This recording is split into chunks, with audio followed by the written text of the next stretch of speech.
Bien, hermanos, vamos a comenzar nuestro estudio en Mateo capítulo 26, versículos 14 al 16. Mateo 26, versículos 14 al 16. Hemos titulado esta serie desde el capítulo 26, versículo 1 en adelante, rumbo a la cruz, porque eso es precisamente lo que ocurre. Son los últimos días del Señor Jesucristo antes de enfrentar la cruz del Calvario. Y en consecuencia vamos a seguir esta serie párrafo a párrafo que va describiendo los acontecimientos que se suscitaron cuando Jesús iba ya rumbo a la consumación del plan perfecto del Padre que había establecido antes de la fundación del mundo para enviar a su Hijo con el propósito de venir a buscar a aquellos que estaban perdidos. El versículo 14 al 16 trata de otro acontecimiento muy importante en la vida del Señor Jesucristo que se da poco antes de que Él llegue el día viernes, donde finalmente va a ser crucificado. Entonces uno de los 12, que se llamaba Judas Iscariote, fue a los principales sacerdotes y les dijo: ¿qué me queréis dar y yo os lo entregaré? Y ellos le asignaron 30 piezas de plata, y desde entonces buscaba oportunidad para entregarle. Paso a paso Jesús se acerca al momento cúlmine de su obra que Él había venido a hacer con el propósito de glorificar al Padre y salvando obviamente a aquellos que el Padre le había dado, como se dice en Juan capítulo 17. El drama de la redención sigue su curso para desembocar definitivamente en la cruz del Calvario. Cada narración de los evangelios tiene como telón de fondo el plan redentor de Dios en Cristo. Eso no hay que olvidarlo cuando tratamos estas narrativas, estos acontecimientos que se dieron. Debemos acordarnos siempre de que todo tiene que ver con el plan de Dios, con la ejecución del plan que Dios había ideado antes de la fundación del mundo, como dice el apóstol Pablo en Efesios capítulo 1, versículo 3 y 4. Por tanto, necesitamos tener siempre en mente eso, el telón de fondo. Detrás de todos los acontecimientos está la mano poderosa de Dios moviendo los hilos de la historia y de los acontecimientos para que pueda darse finalmente la ejecución definitiva del plan que Él había establecido.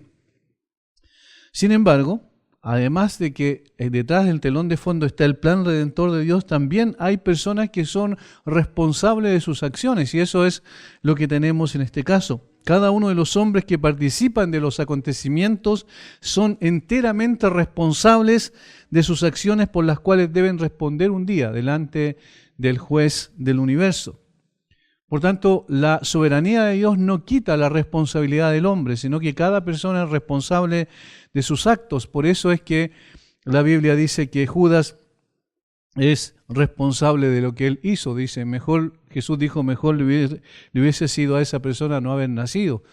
Porque obviamente lo que él hizo, lo hizo conscientemente, como vamos a ver enseguida, lo hizo deliberadamente y con un objetivo preciso que él tenía en su mente y en su corazón. Aun cuando no sabemos las motivaciones exactas por las cuales lo hizo, sí, él es responsable de lo que hizo al entregar al Señor Jesucristo. Al estudiar estos pasajes a partir del capítulo 26, versículo 1, nunca debemos perder de vista que detrás de la escena está la voluntad de Dios manifestada en amor incondicional a aquellos que Él venía a salvar. Aquí hay una especie de contraparte entre, por un lado, la odiosidad que se manifiesta al entregar al Señor Jesucristo o al traicionar al Señor Jesucristo, y por otro lado también el amor de Dios manifestado incondicionalmente a aquellos que Él venía a salvar. Mateo subraya que dadas ciertos acontecimientos, a saber su ungimiento en Betania y el anuncio de su muerte, Judas toma la decisión de entregarlo, pactando criminalmente con las autoridades religiosas de Israel, porque eso es lo que hace, que habían estado buscando ocasión de matarlo. Al final del ministerio del Señor, marcado por el acto de amor generoso de la mujer y el anuncio de su muerte, se preludia la manifestación del discípulo traidor. Recuerden que Mateo no es cronológico en el relato de sus acontecimientos, es decir, no es que un acontecimiento viene después de otro en términos de tiempo cronológico, sino que Mateo es temático, entonces utiliza su material que tenía a disposición en función de su propósito. Y por eso es que aquí aparecen tres cosas que nosotros ya hemos detallado, dos de ellas, el anuncio de su muerte en el versículo 26, que es acompañada también con la determinación de los principales sacerdotes, escribas y ancianos del pueblo para poder condenar al Señor Jesucristo, apresarlo y condenarlo. Y por otro lado está el acontecimiento previo, que es el de la mujer. Recuerden a María que unge al Señor Jesucristo con ese perfume carísimo que lo hace ahí en Betania, en la casa de un hombre que había sido leproso, de Simón, uno que había sido leproso y que probablemente el Señor Jesucristo había curado. De tal manera que estos dos acontecimientos son los que Mateo utiliza allí y los pone en ese orden con el propósito de mostrar que eso despertó de alguna manera la rabia de Judas para poder finalmente desear entregarlo, ir a los principales sacerdotes para poder entregar al Señor Jesucristo. El amor y entrega total de María al ungir a Jesús en Betania contrasta absolutamente con la traición de Judas. Uno es un acto de amor, otro es un acto de traición. Y estas dos cosas son antagónicas la una de la otra, como bien sabemos. Probablemente Mateo desea hacer más patente este hecho al poner en este orden los acontecimientos, mostrar por un lado la entrega incondicional de una mujer, gastando dando un alto precio para poder honrar al Señor Jesucristo, y por otro lado, un hombre que por un bajísimo precio está dispuesto a entregar a su maestro, a su Señor, aquel que había estado durante más de 3 años y medio con él. El amor manifestado y la lealtad, es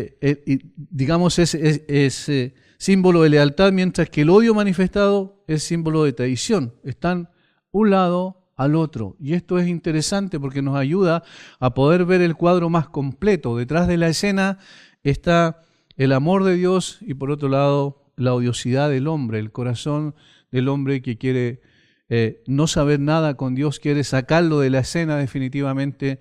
Y este Judas, este hombre que fue un discípulo del Señor Jesucristo, es mucho más patente todavía el hecho de que revela el corazón del ser humano que quiere precisamente sacar de la escena a la persona más gloriosa del universo, al Hijo de Dios.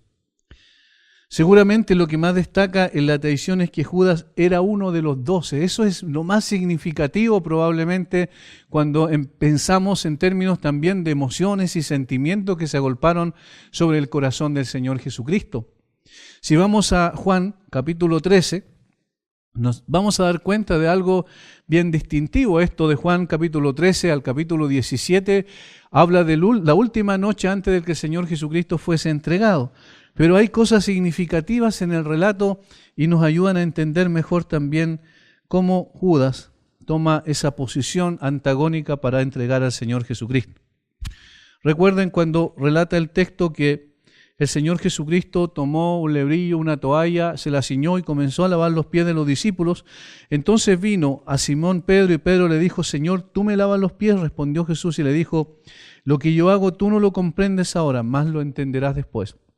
Pedro le dijo, estoy leyendo el versículo 8, Pedro le dijo: no me lavarás los pies jamás. Jesús le respondió: si no te lavare no tendrás parte conmigo. Le dijo Simón Pedro: Señor, no solo mis pies, sino también las manos y la cabeza. Jesús le dijo: el que está lavado no necesita sino lavarse los pies, pues está todo limpio, y vosotros limpios estáis, aunque no todos. Allí está claramente una referencia a Judas, porque sabía quién le iba a entregar, por eso dijo: no estáis limpios todos. Versículo 21. Noten las emociones que hay también en el corazón de Jesús al decir estas palabras. Habiendo dicho Jesús esto, se conmovió en espíritu. Miren lo que dice el texto: y declaró y dijo: de cierto os digo que uno de vosotros me va a entregar. Noten cómo el Señor Jesucristo estaba consciente de lo que estaba aconteciendo, de quién iba a ser la persona que lo iba a entregar, y más aún, lo más significativo es que este hombre había estado más de 3 años con el Señor Jesucristo. Era contado como uno de los 12, tal como dice nuestro texto en el capítulo 26 de Mateo, versículo 14. Entonces, uno de los 12. Aquí hay una declaración de quién era este Judas. uno de aquellos que habían estado con Jesús en todo su ministerio público, que había recibido de primera mano el amor del Mesías y sus enseñanzas. Es decir, si había una persona que conocía de muy de cerca a Jesús, era Judas. Lo había visto, había escuchado sus enseñanzas, había visto los milagros hechos por Jesús, había sido testigo de primera mano del poder del Señor Jesucristo, de la bondad de su Maestro, porque los milagros que él hizo fueron para bendecir a otros. De tal manera que él había sido testigo presencial de todo lo que Jesús había hecho. Era parte de aquellos que habían predicado el Evangelio del Reino. Eso es significativo. ¿Recuerdan el capítulo 10 de Mateo que nosotros estudiamos hace un tiempo? Allí los envía a predicar. Los llama a cada uno de ellos y luego los envía a predicar. El Evangelio del Reino, precisamente, capítulo 10 de Mateo, versículo 1 en adelante. Entonces, llamando a sus 12 discípulos, les dio autoridad sobre los espíritus inmundos para que los echasen fuera y para sanar toda enfermedad y toda dolencia. Noten que dicen los 12. Los nombres de los 12 apóstoles son estos: primero Simón, llamado Pedro, y Andrés su hermano, Jacobo hijo de Zebedeo y Juan su hermano, Felipe, Bartolomé, Tomás, Mateo el publicano, Jacobo hijo de Alfeo, Lebeo por sobrenombre Tadeo, Simón el cananista y Judas Iscariote, el que también le entregó. Les dio autoridad sobre los espíritus inmundos, es decir, para hacer milagros. Y los envió a predicar el Evangelio del Reino. Versículo 5. A estos dos envió Jesús y les dio instrucciones diciendo: por camino de gentiles no vayáis, en ciudad de samaritanos no entréis, sino id antes a las ovejas perdidas de la casa de Israel. Y yendo, predicad diciendo: el reino de los cielos se ha acercado. ¿Quién estaba dentro de esos 12? Judas. Es decir, no solo Jesús lo había llamado, en Marcos capítulo 3, versículos 13 al 14, ahí está el detalle cuando Él los llama, llamó a los que Él quiso, dice, para estar con Él y para enviarlos a predicar y para darles poder también sobre todas las cosas y sobre los espíritus inmundos. De tal manera que no solo fue un discípulo del Señor Jesucristo, se contó entre los 12, sino también fue un predicador del Evangelio del Reino. Y eso es interesante. Yo quiero que ustedes vayan teniendo en su mente todas estas cosas, todas estas descripciones, porque ayudan mucho más a poder todavía resaltar este hecho significativo de la traición a Jesús. En apariencia era un devoto seguidor de Jesús, entonces, un supuesto discípulo que se transforma en el más grande de los traidores. Un hombre que anduvo con Jesús, pero que nunca conoció a Jesús. Y eso es importante entenderlo. Un hombre que anduvo con Jesús, que escuchó a Jesús, que estuvo con Él, que hizo muchas cosas en su nombre, pero que nunca conoció a Jesús. Era un falso creyente, que sostuvo su máscara de hipocresía por más de 3 años y tuvo la capacidad de engañar a todo el mundo. Porque cuando Jesús dice que uno de ellos le va a entregar, ninguno de los discípulos apuntó a Judas, ninguno. Ninguno pensó, yo sabía que habían ciertas cosas en este hombre que no me calzaban, tiene que ser este. Ninguno dijo eso. Es decir, su máscara de hipocresía la llevó con todo éxito durante todo este tiempo. Todos pensaban que Judas era uno de los suyos. Nadie dudaba de él. Pudo engañar a todos, pero no a Jesús. Recuerden que Dios no puede ser burlado. Es importante detenerse ahora un tiempo para poder hacer algunas aplicaciones, reflexionar un poquito acerca de esto. Primero, se puede estar tan cerca de Jesús en apariencia y tan lejos de Él en la realidad. Esa es una enseñanza práctica que sacamos de esto. Se puede estar tan cerca de Jesús en apariencia, pero en realidad estar tan lejos de Él. Y eso pasó con Judas. Judas estuvo cerca físicamente de Jesús, pero lejos espiritualmente de Jesús. Se puede tener a Jesús en la boca y se puede tener a Jesús en una profesión de fe, pero no necesariamente Jesús está morando en esa persona. Y eso es lo que tenemos aquí en este hombre. Judas estuvo con Jesús, caminó con Jesús, comió con Jesús, escuchó todos los sermones del Maestro perfecto. No hay ninguna persona más sabia que el Señor Jesucristo, el Hijo de Dios, con toda su sabiduría.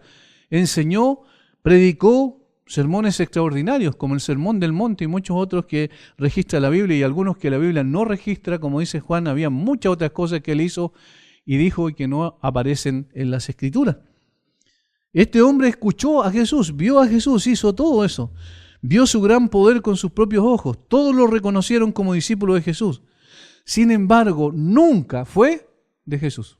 Nunca. Nunca fue de Jesús. Y esto, hermanos, llama a la reflexión, porque cuán necesario es examinar nuestro propio corazón. Recuerden, el hecho de que uno haga cosas por Jesús no significa que es de Jesús. El hecho de que seamos activos en la obra, inclusive, el hecho de que podamos predicar la palabra de Dios correctamente, ni siquiera eso significa que somos de Jesús.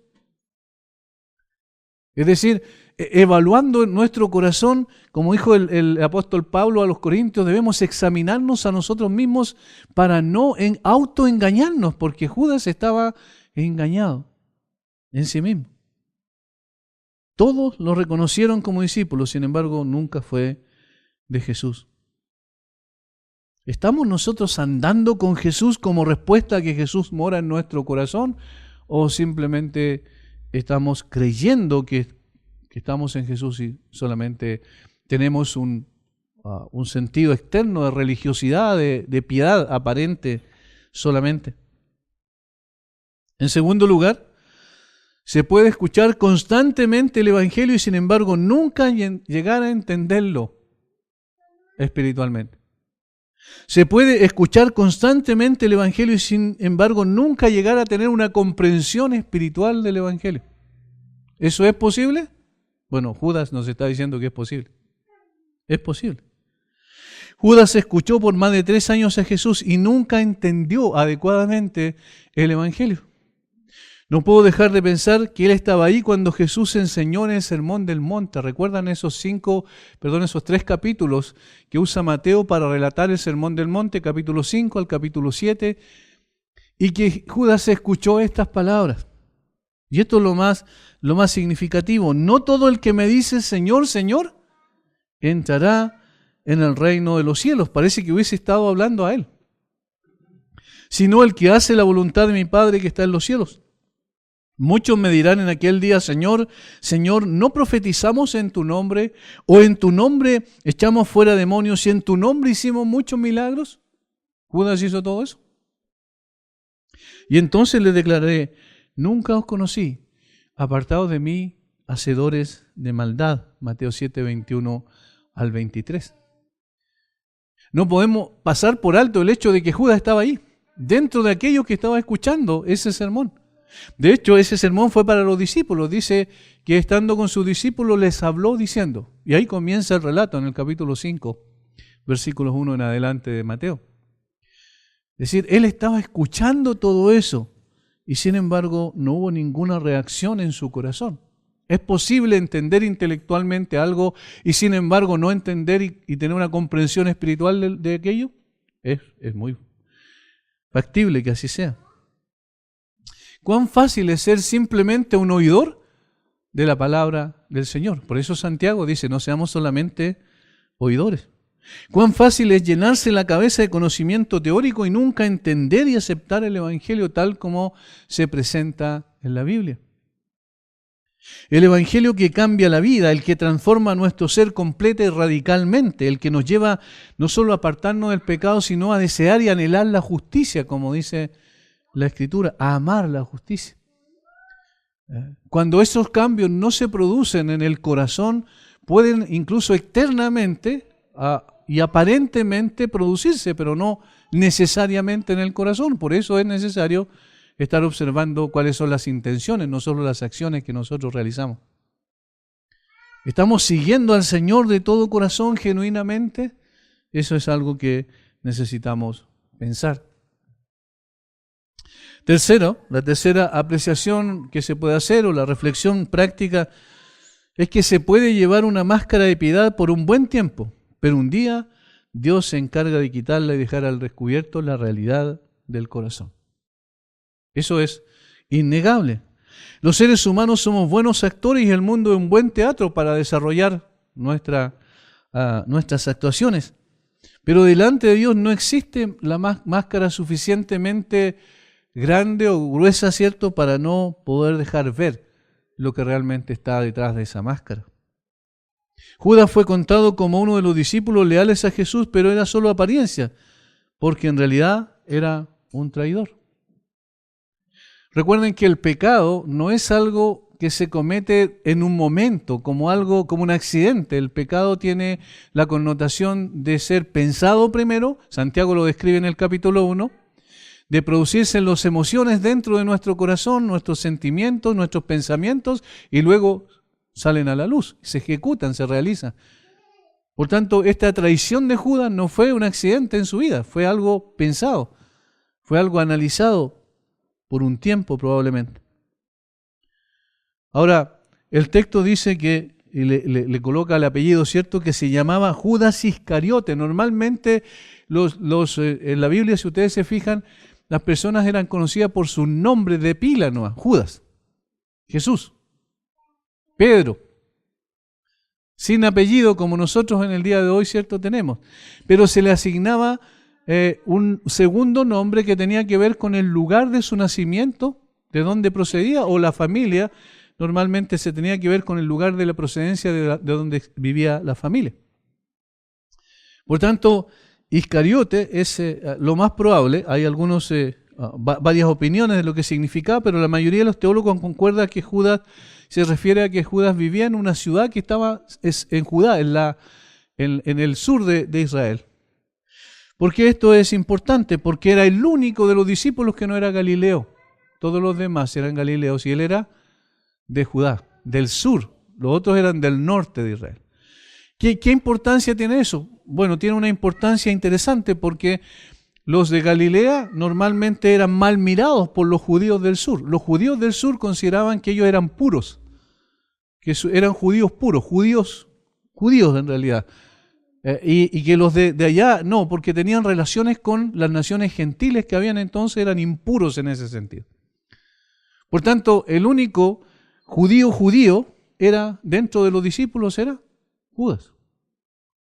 Ahora es interesante, no sabemos por qué Jesús lo escogió para que fuera uno de los 12 sabiendo que él lo iba a entregar, pero podemos pensar que representaba la dureza espiritual de los judíos y que lo escogió precisamente para eso. ¿Recuerdan cuando en los capítulos anteriores de Mateo, cuando dice que el Señor le dijo: Jerusalén, Jerusalén, que apedreas a los profetas y matas a los profetas, a los que te fueron enviados? Normalmente el rechazo más categórico hacia el Señor Jesucristo fue precisamente de los judíos del sur. Por tanto, esto refleja la dureza espiritual de los judíos. Este hombre, como ningún otro, fue expuesto más a la verdad que ninguno, y sin embargo rechazó categóricamente al Señor Jesucristo. La traición de Judas se desarrolla en 3 formas al menos, y eso es lo que yo quiero que veamos al examinar el texto. En primer lugar, busca a los sacerdotes. En segundo lugar, busca una recompensa. Y en tercer lugar, busca una oportunidad para concretar la traición. Estas 3 cosas, es una búsqueda incesante de Judas. Primero busca a los sacerdotes, luego busca una recompensa y luego una oportunidad para concretar la traición. Vamos a ir al texto entonces del versículo 14 en adelante. Entonces uno de los 12, que se llamaba Judas Iscariote, fue a los principales sacerdotes. Primero busca a los sacerdotes. Busca a los sacerdotes. Es notable que los sacerdotes no buscaron a Judas para que traicionase a Jesús. La iniciativa no fue del Sanedrín buscando a alguien. No pensaron ellos: a ver, busquemos entre sus seguidores, quizás uno de ellos es más proclive a entregarlo, quizás uno lo va a traicionar. No fue la iniciativa ni el plan de los sacerdotes. Los sacerdotes querían ejecutar al Señor Jesucristo, lo querían sacar de la escena, recuerden, por envidia, porque mucha gente estaba siguiendo al Señor Jesucristo, porque ellos ya no eran tan importantes para el pueblo, porque Jesús enseñaba mejor que ellos, con autoridad, muchas otras cosas, y porque mucha gente lo estaba reconociendo precisamente como el Mesías. Pero ellos no tenían un plan de esta naturaleza. Quien le abrió la puerta fue Judas. Eso es lo que dice. Fue a los principales sacerdotes. Judas lo buscó. Este hombre fue voluntariamente a los sacerdotes con su plan ya predeterminado. Lo que haya encendido la mecha no se sabe exactamente. Algunos dicen, como yo mencioné al principio, que fueron el hecho de que no pudo apropiarse de algo de los 300 denarios que costaba, recuerden, el perfume. Recuerden que él fue el que insinuó, ¿por qué esto no lo vendimos mejor y hubiésemos dado el dinero a los pobres? Pero en realidad Juan dice que lo decía porque era ladrón y porque quería sustraer de eso.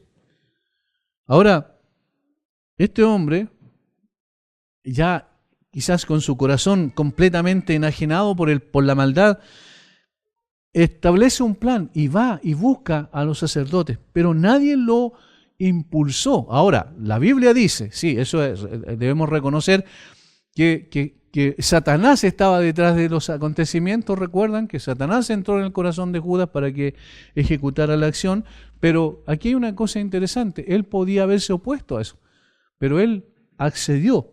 Por eso es un plan voluntario que él ejecutó. La traición de él no fue un accidente, tampoco fue propiciada por persuasión humana, sino de su propia determinación. Por eso es que es responsable delante de Dios. No, nosotros cada cosa, cada acto que ejecutamos, somos responsables delante de Dios, independiente de si las circunstancias fueron propicias para eso o no. No podemos echarle la culpa a las circunstancias, somos nosotros los que definimos actuar de una u otra manera. No podemos pasar por alto que Judas sigue siendo responsable de sus acciones, entonces. De su voluntad buscó a los enemigos de Jesús para entregarlo a ellos. Eso es lo que él quería. Cuando vamos a ver más adelante sobre la recompensa, enseguida sobre la recompensa, nos vamos a dar cuenta que la cantidad de dinero que le ofrecieron era ridícula. Dicen los teólogos que probablemente hoy estaríamos hablando de $25. Es decir, algo insignificante, esas 30 piezas de plata. Ahora, entonces es extraño eso, porque si fuera por un buen negocio en un sentido, ¿cierto? La traición de Judas no tendría mucho valor en ese aspecto, pero claramente había algo más en su corazón. Y por eso va a los sacerdotes, los busca y les dice, ¿qué me queréis dar? Y yo os lo entregaré. Aquí está buscando una recompensa.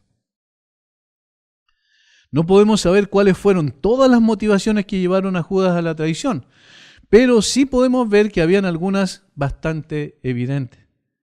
La codicia y la ambición era una de ellas. Él siempre tenía puesta su mirada en el dinero. Recuerden, Juan, como dijimos hace un rato, lo cataloga como un ladrón. Había andado también con Jesús, lo conocía, claro, posteriormente se dio cuenta de que siempre Judas estuvo sacando de la bolsa porque él era el tesorero. Es interesante esto, que eligieron al tesorero, al tesorero justamente al que nunca debieran haber escogido. Y eso muestra que la actuación de Judas fue tan buena que convenció a todos que él era de confianza. Ahora, él siempre tuvo puesta la mirada en lo material. Algunos teólogos inclusive especulan que el derramamiento, como dije, el perfume por parte de María para ungir a Jesús y no haberlo vendido para darlo a los pobres, no le permitió sustraer, entonces eso lo enojó mucho más todavía. Por eso no es extraño, si tenía esa ambición en su corazón, no es extraño que desee vender a Jesús por dinero. Ni siquiera nos imaginamos lo que una persona que ama el dinero puede llegar a hacer por ello.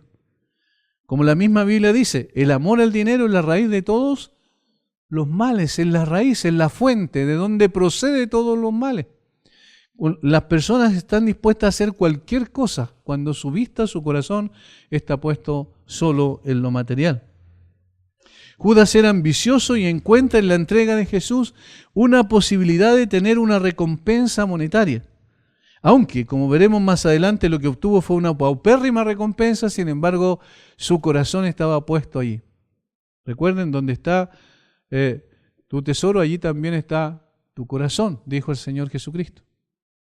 El problema es que este hombre estaba dispuesto a hacer algo horrible, quizás una de las cosas más más terribles que han sucedido en la historia humana, de entregar al Hijo de Dios, al Hijo perfecto de Dios, lleno de bondad, de gracia, de misericordia, de amor, por 30 piezas de plata. Hay un dicho popular que dice, este no da puntada sin hilo, ¿cierto? Y esa es una forma de decir, de nombrar a aquellas personas que cada cosa que hacen están pensando en el provecho que lograrían para sí. Aquí hay una cosa interesante. Toda la tradición que vemos de Judas es una evidencia de un corazón egocéntrico. Él pensaba en lo que él podía obtener, nada más. No pensaba en si era justo o no era justo, las normas morales ya para él no tenían ninguna importancia, sino de cómo él podía obtener cierta ganancia entregando al Señor Jesucristo. Continúa diciendo el texto, y ellos le asignaron 30 piezas de plata. En otras traducciones dice, le pesaron 30 piezas de plata.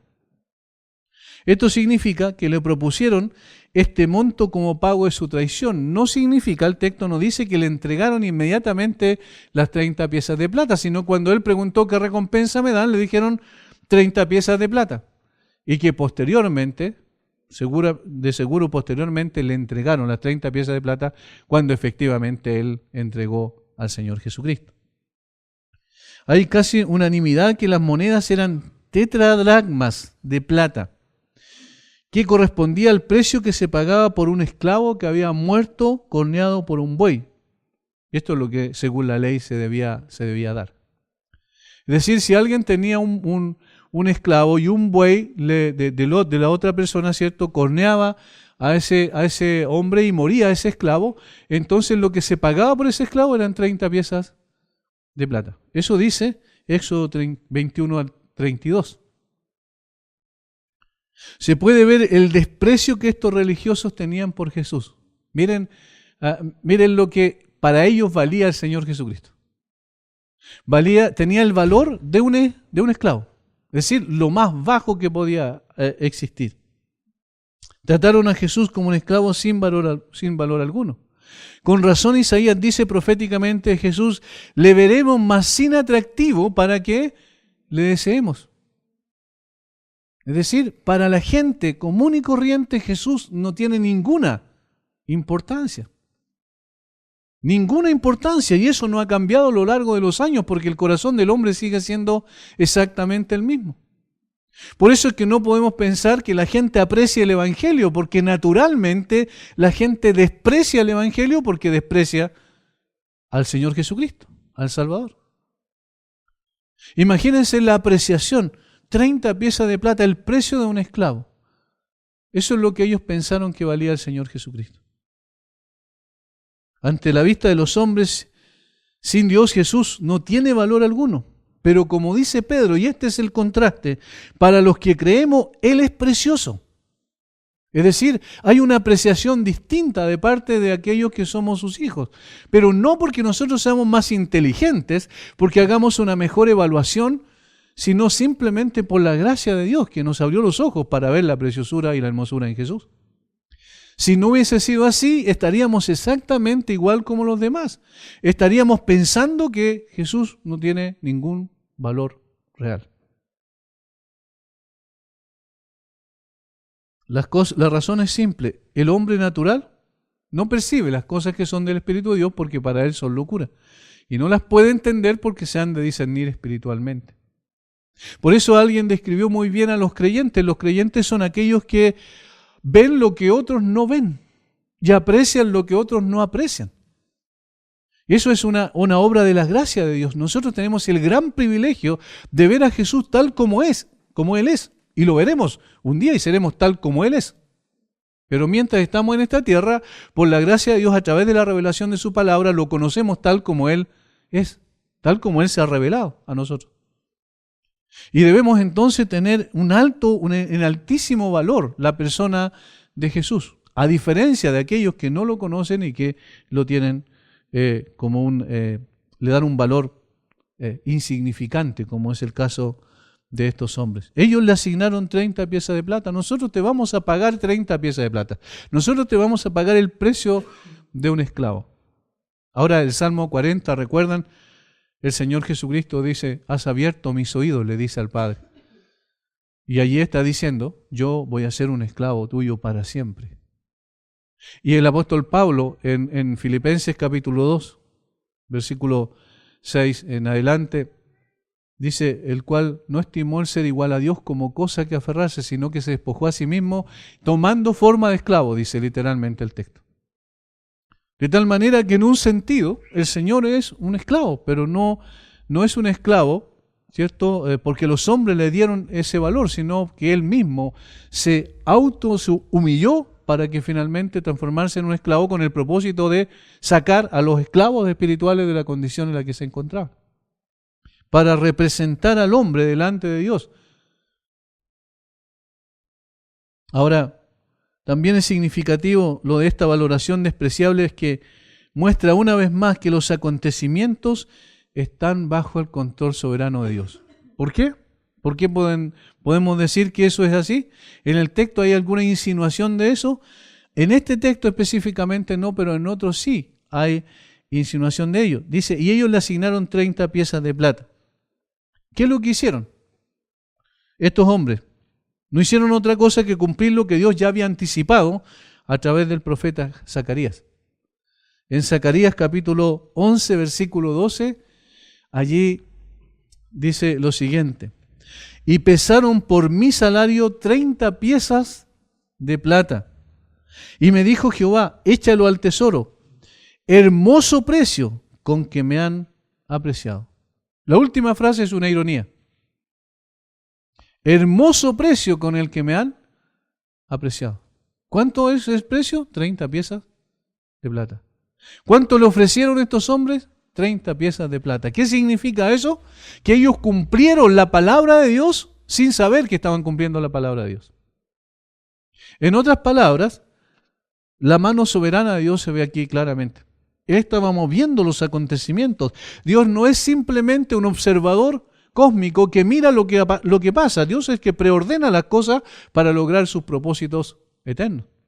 Su plan de redención, recuerden, está detrás de la escena, de tal manera que todos estos acontecimientos estaban siendo guiados, conducidos por Dios, aun cuando las personas humanas eran responsables de sus actos. El mismo que no pudo conseguir una parte de los 300 denarios que valía el perfume de María, ahora vende a Jesús por ese precio tan insignificante. El precio de un esclavo. Este es el precio de la traición de Judas. Esta es la recompensa de él. Qué terrible. Tienen esa recompensa que era insignificante y tiene un día una retribución que es eterna.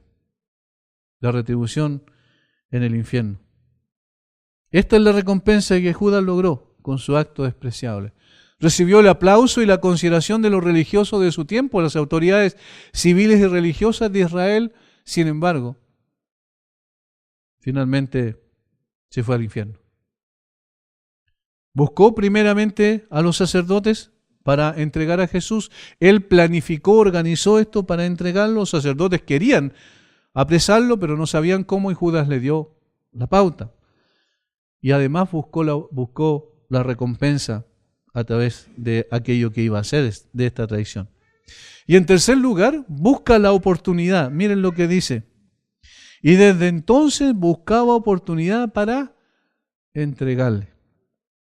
Y desde entonces buscaba oportunidad para entregarle. Como alguien dijo, buscaba una buena oportunidad para una mala acción.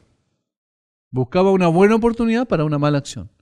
La idea que expresa Mateo es que Judas se ocupó minuciosamente de buscar una oportunidad propicia para entregar a Jesús.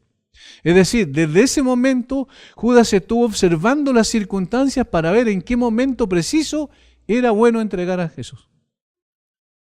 ¿Qué es lo que implica eso? Y esto es terrible. Él ya había determinado entregarlo, pero mantuvo esa idea permanentemente en su cabeza.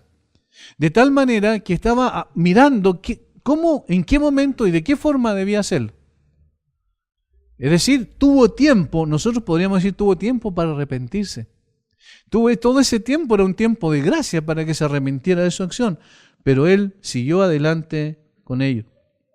Lucas añade que buscaba una oportunidad para entregárselo a espaldas del pueblo. Lucas 22:6.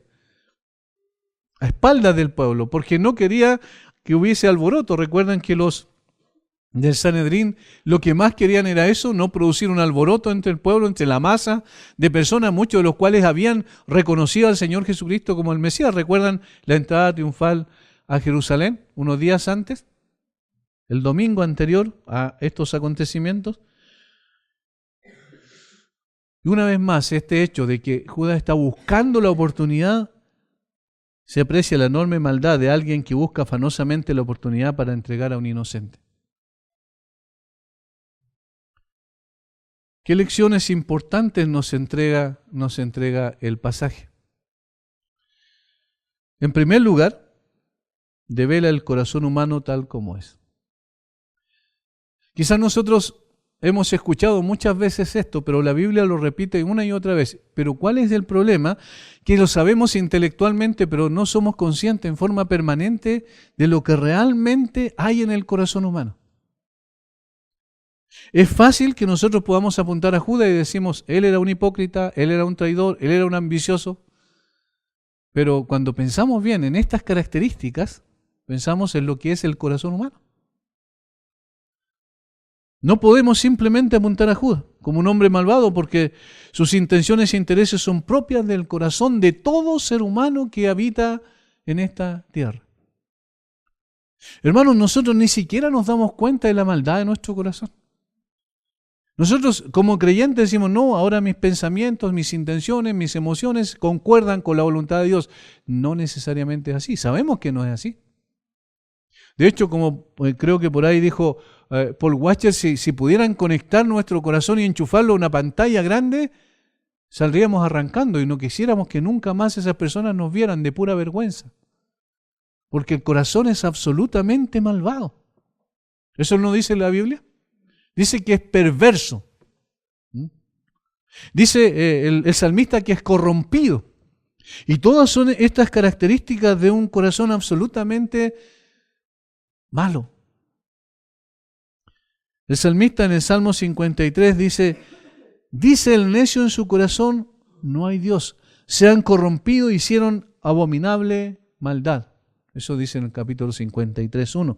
También lo dice en el capítulo 14, en el Salmo 14. Es decir, lo que hace el salmista simplemente es decir, este es el estado natural del corazón humano. Yo creo que nosotros no somos conscientes de eso y saben, esto trae como consecuencia algo. Si no somos conscientes de la real corrupción del pecado, no somos tan agradecidos de la gracia de Dios en nosotros. Porque decimos, sí, Dios nos salvó sin que nosotros hiciéramos nada. En realidad nosotros éramos pecadores. Pero no estamos conscientes de la verdadera corrupción del pecado, porque de lo contrario nuestro agradecimiento a Dios sería mucho más grande. Una vez que el necio declara para sí en su corazón no hay Dios, es decir, que determina que Dios no existe, ha determinado que no existe límite para la maldad. Porque el único que coloca límites a los hombres es la conciencia que tenemos de que existe un ser superior. Aún las personas no creyentes todavía tienen un cierto temor en su corazón. Porque saben que hay un ser superior, pero quieren eliminarlo lo más pronto posible de su mente para que no les estorbe la manifestación de su depravación total como seres humanos. Ellos dicen, no hay nadie a quien dar cuenta, nadie que nos diga qué es lo bueno y lo malo, nadie que sea el parámetro para determinar lo bueno de lo malo. Y entonces, vivamos como queramos. Carlos Spurgeon dice, si el pecho de Dios estuviera a su alcance, el hombre, lo habrían apuñalado 1.000.000 de veces en un momento. Voy a repetir la frase porque es significativa. Dice, si el pecho de Dios estuviera al alcance, es decir, si nosotros los seres humanos tuviésemos la capacidad de tomar a Dios con una mano y con la otra empuñar un cuchillo, lo apuñalaríamos, dice, 1.000.000 de veces en un momento. Así es el corazón humano. Hasta ese punto llega la odiosidad del corazón humano. Alguien puede decir, no, yo jamás pensaría, yo jamás haría eso. Bueno, lo hicieron con Jesús, ¿o no? Y si nosotros hubiésemos estado en ese momento cuando Jesús estuvo en las calles de Israel, ¿no habríamos hecho lo mismo? De seguro habríamos hecho lo mismo. Porque el corazón es completamente malvado. Sigo leyendo lo que Spurgeon dice. Cuando Dios se manifestó en la carne era hermoso. Él no tenía pecado. Él fue por el mundo haciendo bienes sin cesar. Y con todo le prendieron. Le colgaron en un madero. Se mofaron de él y le escupieron encima. Y esta es la forma en que los hombres tratarían a Dios si lo tuvieran nuevamente a mano. Por eso, los tiempos no significan nada, las edades y las épocas no significan nada, porque el corazón del hombre sigue siendo exactamente el mismo. El desprecio por el Señor Jesucristo es igual hoy que lo que fue ayer, en el tiempo en que Él caminó por Israel. Judas vio haciendo extraordinarios milagros a Jesús y lo vio bendiciendo a tanta gente. Lo vio alimentando 2 veces a 5,000 hombres y otra vez a 4,000, lo vio sanando a personas, lo vio haciendo bienes, tal como dice el libro de los Hechos, cuando Pedro va a la casa de Cornelio y dice que él anduvo haciendo bienes en Israel. Y sin embargo, en su corazón estaba la corrupción hirviendo y la maldad iba a salir a flote en un momento determinado. Hermanos, el corazón nuestro es como dijo Calvino, es una fábrica de ídolos. Construimos dioses a nuestra manera. Queremos un Dios que calce con nuestro traje, como un traje a nuestra medida. Y por eso es que no nos gusta el Dios de la Biblia, porque el Dios de la Biblia revela quiénes somos realmente. El gran problema, aún de nosotros los creyentes, que hemos sido regenerados y que tenemos una nueva naturaleza, es que todavía tenemos ciertas inclinaciones que son pecaminosas. Y estas ciertas inclinaciones están dadas por el hecho que a veces cuando nos arrepentimos, como dijo Jonathan Edwards, tenemos que arrepentirnos de nuestro arrepentimiento, porque nuestro arrepentimiento es hipócrita. Debemos reconocer que cuando oramos, no oramos con toda la pasión y con un corazón realmente sincero como debiéramos. El corazón es terrible, el corazón del hombre es terrible. La corrupción es inimaginable. La maldad lo domina a tal punto que si pudiera, como decía Spurgeon, mataría a Dios si le fuera posible. ¿Es eso? ¿No es eso lo que relata el Salmo 2? Y que muchos dicen que se va a dar ya como un hecho en la segunda venida de Cristo, pero aquí también podemos decir en su primera venida ya se manifestó, porque eso dice el libro de los Hechos. En el capítulo Salmo 2, versículo 1 en adelante. ¿Por qué se amotinan las gentes y los pueblos piensan cosas vanas? Se levantarán los reyes de la tierra y príncipes consultarán unidos contra Jehová y contra su ungido, diciendo, rompamos sus ligaduras y echemos de nosotros sus cuerdas. ¿Qué es lo que está diciendo el salmista? Que el hombre odia con todo su corazón a Dios y lo que quiere es echarlo, sacarlo completamente de su camino. ¿No es eso lo que pasa en el corazón humano? Eso fue ayer y fue hoy. Algunos dicen, muéstranos a Dios y que Dios se presente y yo voy a creer en Él. Bueno, se presentó. Anduvo entre los hombres. ¿Y qué hicieron con Él? Lo pusieron en una cruz. De tal manera que no podemos apuntar a Judas solamente, sino que debemos apuntar al corazón de todo ser humano. La corrupción es inmensa. La maldad del pecado es terrible. Si pudiéramos ver un momento la maldad de nuestro corazón en toda su dimensión, quedaríamos aterrorizados, como esas personas cuando pasan por esas casas, ¿cierto?, del horror que hacen y que terminan casi con un infarto cuando pasan por todas esas escenas terroríficas. Si nosotros viéramos nuestro corazón, terminaríamos peor probablemente. Por esa razón es que Jesús le dice a un hombre moral y religioso, ¿recuerdan? Tienes que nacer de nuevo. El hombre no necesita parches. El Evangelio, eso es lo que revela. El Evangelio revela que el corazón del hombre es completamente malvado. Y entonces no necesita un parche, no necesita una restauración, necesita una nueva naturaleza. Porque la naturaleza común y corriente con la que nacemos está inclinada solamente al mal. Algunos discuten, ¿no? Y dicen, no, pero si el ser humano tiene libre albedrío, sí, el problema es que el libre albedrío está controlado por la maldad del pecado. Entonces siempre va a querer el mal. Eso está naturalmente en su corazón. Por eso Jesús no le dijo a Nicodemo, tú tienes que ser un mejor religioso. No le dijo, tú tienes que ser un hombre más moral. Le dijo, tienes que nacer de nuevo. El ser humano no necesita ser corregido en algunos aspectos de su personalidad. El hombre necesita tener una nueva naturaleza. Eso es lo que nos enseña Judas al mirar lo que pasa con él. Nosotros estamos pensando no solo en él, sino en el corazón de todo ser humano. La maldad se manifiesta de diferente manera. En este caso, Judas traicionando a uno de sus mejores amigos, que debía haber sido, cierto, el Señor Jesucristo. Sin embargo, la maldad se manifiesta en muchas maneras. Pero lo que revela esta escena es precisamente el corazón depravado del ser humano. En segundo lugar, la segunda aplicación práctica que podemos hacer del párrafo es que el ego es contrario al discipulado. Y aquí quiero explicar, el ego es contrario al discipulado. Alguien escribió al respecto lo siguiente, miren, las acciones humanas nacen de necesidades y de valores. Judas manifiesta necesidades y valores al actuar en complot con los principales sacerdotes. ¿Qué ha sucedido con su discipulado si era un discípulo del Señor Jesucristo, recuerda? ¿Qué ha sucedido con su discipulado? ¿Había logrado tocar sus necesidades y sus valores? ¿O tal vez Judas había aprendido un comportamiento, pero no había permitido que la palabra tocara su corazón, sus valores y sus necesidades? Es decir, en otras palabras, Judas no está actuando como un discípulo, porque ¿cuál era una de las demandas del discipulado? El que me quiera seguir, niéguese a sí mismo, tome su cruz y sígame cada día, ¿verdad? Bueno, lo que él no hace es negarse a sí mismo. Por el contrario, el ego es el que gobernaba su vida. Por eso yo decía, todo lo que él hace tiene un propósito, no da punta sin hilo. Él quiere ir y entregar a Jesús, pero necesita recibir algo a cambio. Está pensando en su propio bienestar. Cuando le dice, ¿por qué hiciste esto?, le dice a la mujer, deberíamos haber vendido esto y haberlo dado a los pobres. Estaba pensando en su propio beneficio. El ego gobernaba su vida. Y hermanos, esto también es universal. El ego en el corazón humano es universal.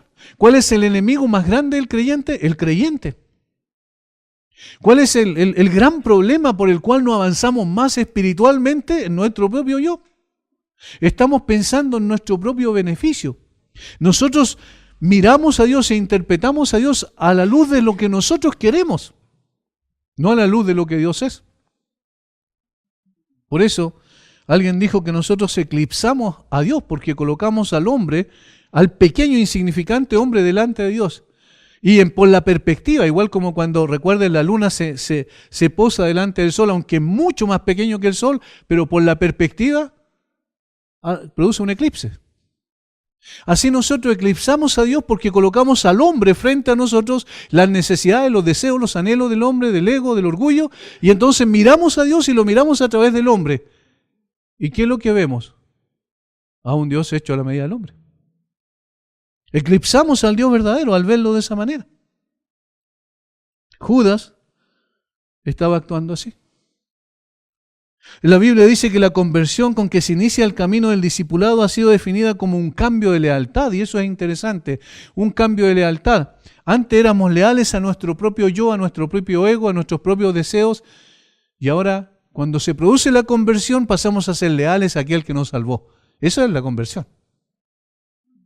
Pero en Judas no había pasado eso. Ser cristiano es, en este sentido, poner la lealtad en Jesucristo, cifrar en Él nuestras metas y objetivos en la vida, nuestro propósito de vida en Jesucristo. De ahora en adelante ya no vivimos para nosotros. Recuerden a Pablo, con Cristo estoy juntamente crucificado y ya no vivo yo, mas vive Cristo en mí. Y lo que ahora vivo en la carne lo vivo en la fe del Hijo de Dios, que se entregó y se dio a sí mismo por mí. Hay una muerte al yo. El ego tiene que quedar de lado, pero el discipulado es el que demanda eso. Pero un falso discipulado niega aquello. Las motivaciones de nuestras acciones que son controladas por el yo Son controladas por el yo o por el diablo, dice esta persona. Tienen su fin en nosotros mismos y un fin que termina autodestruyendo porque el ego es tan grande que todo lo ahoga. El ego es tan grande que todo lo ahoga. Nuestro desarrollo espiritual depende de morir a esas cosas. Pero Judas tenía en su corazón él primero. Como dijo una persona en el colegio, primero yo, después yo y tercero yo. Eso es lo que nosotros, así actuamos, aunque no lo digamos externamente, pero eso es lo que hay en nuestro corazón. Se despierta todo su recelo, su odiosidad sobre el Hijo de Dios. Por ello nuestro Señor dijo, el que quiera venir en pos de mí, niéguese a sí mismo, tome su cruz y sígame cada día. Un falso discípulo de Jesús pone su vida e intereses por sobre los del Señor. Profesa con su boca conocer a Jesús y lo niega con sus acciones llenas de egoísmo. Eso es lo que pasó con Judas. Y en tercer lugar, este texto nos enseña, como todos los demás, que Dios siempre está presente. Alguien podría decir, ¿dónde está Dios? ¿Dónde estaba Dios cuando su hijo era traicionado? ¿Por qué Él no intervino si su hijo estaba siendo traicionado? Bueno, la respuesta es, estaba allí. En ese lugar, precisamente en el momento de la traición, allí estaba Dios. Allí estaba el Padre. ¿Qué estaba haciendo? Y esto es interesante, transformando la maldad en algo bueno para sus propósitos. Lo que nos enseña el texto es que Dios puede usar nuestros graves errores o nuestros graves pecados, los da vuelta y los transforma en algo bueno. ¿Era terriblemente malo que Judas entregara a Jesús a un inocente? Absolutamente. ¿Pero qué hizo Dios con eso? Salvó al hombre. ¿Entienden? Como Él tiene la capacidad de poder dar vuelta, girar todo lo que el hombre hace para transformarlo en algo bueno. Dios estaba transformando la maldad del hombre, en el caso de Judas, en amor hacia los hombres. Una vez más cito, Dios actúa a pesar de la maldad humana, dijo alguien. A pesar de la falla de los discípulos, a pesar de las debilidades de quienes le siguen.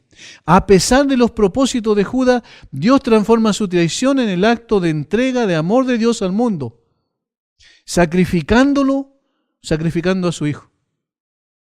Es decir, Judas pensó hacer mal a Jesús y Dios a través de eso hizo bien al hombre. Un acto de odio lo transformó en un acto de amor. Eso solamente lo puede hacer Dios.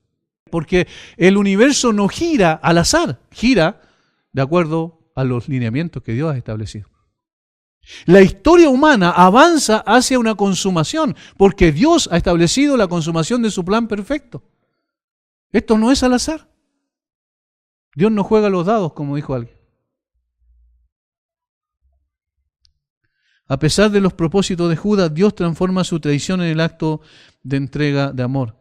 Esto no exime de responsabilidad a Judas, ni deja la puerta abierta para acciones diabólicas con propósitos asesinos, pero sí testifica que Dios está presente en la historia humana para consumar sus propósitos de amor, salvación, redención y restauración. Es tremendo esto. Esto no debe incentivar al pecado, sino que está mostrando simplemente que aún el pecado, Dios lo transforma para que sus planes y sus propósitos sean cumplidos. ¿Recuerdan lo que pasó con José? Los hermanos lo entregaron, primero lo querían matar. Rubén dice, no lo hagan. Y Judá, ¿por qué no lo venden? Mejor a los madianitas, lo venden a los madianitas. Después de mucho tiempo ahí, tenía alrededor de 17 años cuando eso ocurre, a los 30 años él está como segundo en la corte de Faraón. Y vienen los hermanos, recuerdan toda la historia, estoy sintetizando todo eso. Y él dice, y le dice algo significativo. Ustedes pensaron en hacerme mal, pero Dios fue el que me envió acá, no fueron ustedes. Para preservación de vida me envió. De ellos mismos. Es decir, la maldad del corazón de los hermanos de José, Dios la usó para poder después bendecirlos a ellos mismos. Y hermanos, eso es extraordinario porque está diciendo, en otras palabras, que la maldad nuestra, el pecado nuestro, Dios lo usó para manifestar su extraordinaria gracia al colocar a su Hijo en la cruz. Dios dio vuelta a las cosas. Traicionaron a su Hijo y lo pusieron en la cruz humanamente. Pero en cuanto a su plan redentor, ese era precisamente el propósito de Dios, para transformar lo malo en bueno. Estas tres enseñanzas son las que sintetizan de alguna manera el pasaje. La verdadera corrupción de la maldad del corazón. Que el ego es contrario al discipulado. El discipulado es negarse a sí mismo, el ego es autosatisfacción. El discipulado es entregarse y seguir al Señor Jesucristo. Y que Dios está presente para transformar lo malo en bueno y cumplir sus eternos propósitos. Padre, gracias por tu palabra, Señor. Es maravilloso adentrarse en ella, es precioso poder recibir la instrucción a través de tu Espíritu que nos guía, nos conduce, porque nosotros somos limitados y necesitamos, Señor, que tú nos enseñes. Pero tu palabra gloriosa habla a nuestro corazón, devela lo profundo de nuestra alma, nos hace ver tal como somos, pero también nos entrega el precioso Evangelio, nos hace mirar a Cristo, a esa cruz maravillosa donde podemos, Señor, disfrutar del perdón de nuestros pecados y de saber que aún la gran maldad del corazón humano tú la transformas en bendición. El odio tú lo transformas en amor, de una manera precisa y preciosa en la cruz de Cristo. Gracias, Señor. Gracias por tu infinita gracia, Padre. Llévanos a reconocer realmente en lo que realmente vale la dimensión que debemos darle a la gracia tuya en nuestra vida. Bendice a mis hermanos, Señor. Llévanos a nuestro hogar reflexionando, pensando, meditando en esto. Que no debemos pensar que Judas era simplemente un hombre malo, sino ver nuestro propio corazón y darnos cuenta que esos mismos vicios, aún siendo creyentes todavía, Señor, debemos luchar contra ellos. Gracias una vez más. En el nombre de Jesús. Amén.